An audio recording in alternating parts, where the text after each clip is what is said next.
when setting up the machine to actually go into crop, etc., there's a number of ways we can do this.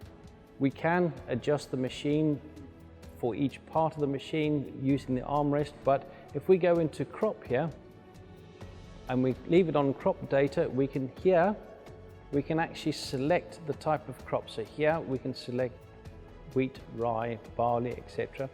When we've selected our crop with the machine running, what we need to do is we need to press the play button, so the arrow here. Once we press the play button, the combine will now set itself up, so the drum speed, rotor speed, sieve settings, fan speed, that sort of thing.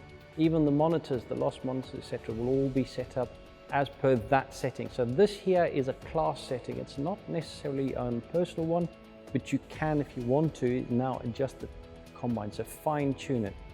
But we were talking about the fan, the throttle valve, etc. down the bottom. So if you scroll this one list all the way down to the bottom here, you can see here there's de-awning plates, threshing segments. We go even further down, finger position, what position we've got the fingers in, etc. So down here we've got a couple of extra ones that we can do. So your de-awning plates, your intake height, etc.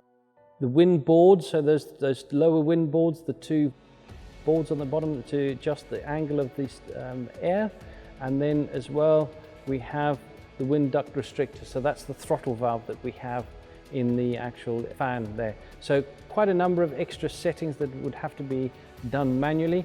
So if you change your crop setting, it's always an idea to check, make sure that those are correct for the setting that you want. If you do need to fine tune this, so let's go to the top here, so it shows you a little bit more. So here if I change the drum speed and the fan speed and all that, and it suits the conditions I'm in. Because my machine's not running, I can't touch this button or open this menu yet. You can go in here and you can actually load your own crop settings.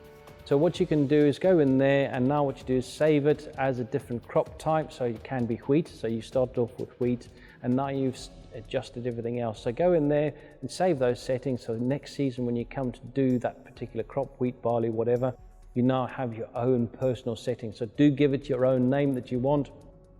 And then in this menu here is where you'll be able to access all your own crop data. If you don't like it, you can also delete it.